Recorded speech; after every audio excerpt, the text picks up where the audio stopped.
अस्सलाम वालेकुम friends, welcome to my channel. आज की इस वीडियो में मैं आपके साथ खड़ी शलवार की कटिंग और स्टिचिंग शेयर करूंगी।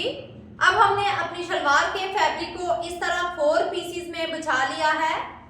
खुली साइड हमने अपनी तरफ रखी है और बंद वाली साइड हमने बाहर की तरफ रखी है। अब हमने अपनी रेडी शलवार को इस तरह से डबल फोल्ड में करके रखना है। यहाँ ऊपर कॉर्नर पे अपने एंची स्टेप को रखेंगे और सीधा नीचे ले जाएंगे और यहाँ 39 इंच की हमारी रेडी शलवार है। अब यहाँ 2 इंच पे हमने एक मार्क लगाया है और इस साइड पे भी हम 2 इंच का एक मार्क लगा देंगे और लाइन लगा के इसको स्ट्रेट कर लेंगे। अब ये 2 इंच का जो फैब्रिक है इसका हमने नेफा फोल्ड करना है। अब ये जो हमने लाइन लगाई है इस लाइन के साथ इस तरह से अपने एंची स्टेप को हम रखेंगे और सीधा नीचे ले जाके 39.5 इंच पे एक मार्क कर देंगे।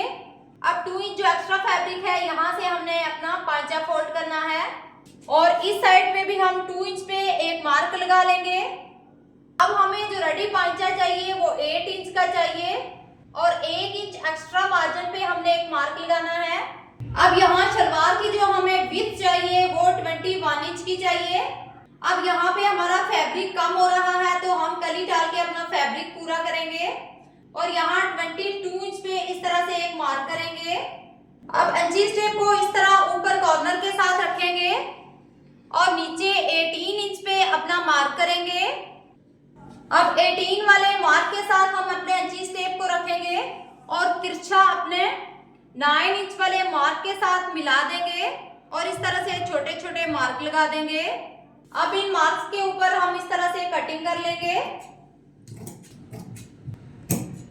अब ये जो हमारा एक्स्ट्रा फैब्रिक कट हुआ है इस फैब्रिक को हमने यहाँ से उठाना है और अपनी मियानी के साथ इस तरह से मिलाते हुए रखना है और अब हम देखेंगे कि हमारी विड्थ पूरी हो रही है कि नहीं। अब यहाँ पे लाइन लगा के अपने फैब्रिक को स्ट्रेट कर लेंगे और इसको कट कर लेंगे।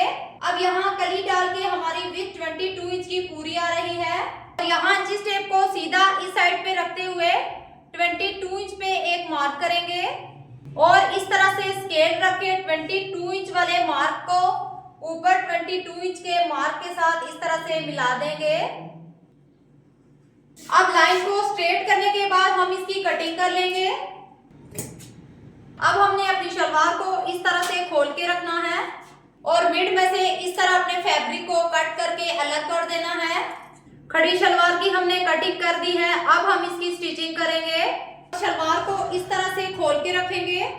सबसे पहले हमने इसकी कलियां जॉइंट करनी है। अब हमने अपनी कली की कट वाली साइड और शलवार की कट वाली साइड को इस तरह से मिलाते हुए रखना है और इसको स्टिच कर देना है। सारी कलियों को हम सेम तरीके से स्टिच कर लेंगे। अब हम अपना नेफा फोल्ड करेंगे। यहाँ 2 इंच पे हम एक मार्क करेंगे। इस तरह से हम आधे इंच का मार्जिन अंदर की तरफ फोल्ड करेंगे और दूसरा फोल्ड हमने इस तरह से करना है। ये हमारा टोटल 1.5 इंच का नेफा फोल्ड हो जाएगा। अब इस तरह से हम अपने नेफे को मशीन के नीचे रखेंगे और सिलाई चला देंगे। सारे राउंड में हमने 1.5 इंच का नेफा फोल्ड कर देना है। अब जहाँ से हमने अपनी सिलाई को स्टार्ट किया था वही अपनी सिलाई को लाते हुए यहाँ पे एंड कर लेंगे, धागा कट कर लेंगे। अब यहाँ मिड में से इस तरह से हमने अपनी सिलाई को खोल देना है। इस तरह से हमने होल बना देना है जहाँ से हमने अपनी इलास्टिक को पास करना है। ये नेफा बनाने का बहुत ही इजी तरीका है, बिगनर्स भी इसको इजीली कर सकते हैं। अब नेफे को राउंड की सिलाई लगा के हमने रेडी कर लिया है। अब आते हैं अपने पांचे की तरफ। अब हमने अपनी शलवार के फैब्रिक को इस तरह से खोल के बिछा लेना है। अब ये जो 2 पीस हमने कट किए हैं बुकरम के, इनके साथ हमने अपने पांचे को रेडी करना है और हमें अपने पांचे की जो लेंथ चाहिए 16 इंच की चाहिए। 2 इंच हमने एक्स्ट्रा कटिंग की है। अब हमने 2 इंच जो एक्स्ट्रा फैब्रिक रखा था अपने पांचे के लिए, इसी के ऊपर हमने अपने बुकरम को पेस्ट करना है। अलग से फोल्डिंग पट्टी नहीं लगानी। अब इस तरह आधे इंच का फैब्रिक हम नीचे की तरफ रख के और इसको एक और फोल्ड दे देना है इस तरह से और शाइनिंग वाली साइड हमारी नीचे की तरफ आ जाएगी। अब हम इसको प्रेस लगा देंगे। इस तरह से जब आप अपने शलवार के फैब्रिक के ऊपर बुकरम को पेस्ट करेंगे तो आपका पांचा परफेक्ट रेडी होगा। अब इस तरह से एक्स्ट्रा फैब्रिक को फोल्ड कर लेंगे और प्रेस लगा देंगे।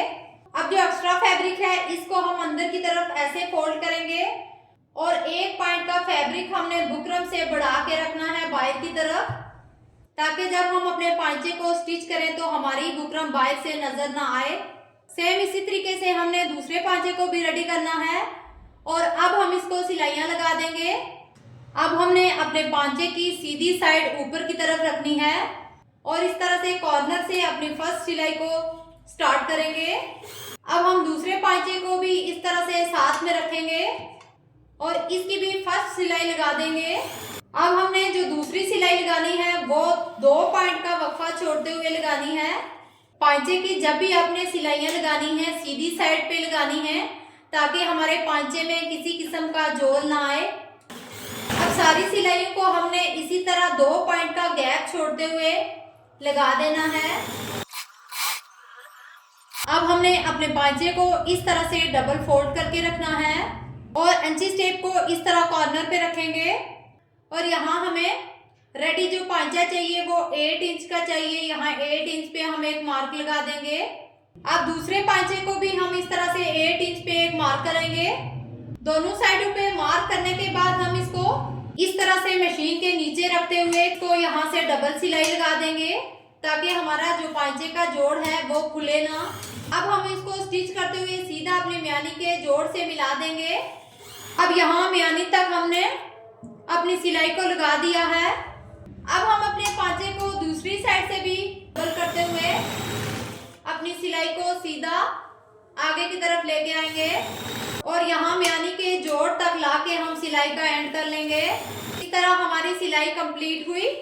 अब हमने अपनी शलवार को इस तरह से रखना है और आधे इंच का मार्जिन बाहर की तरफ रखते हुए बाकी का जो एक्स्ट्रा फैब्रिक है वो हमने कट कर देना है।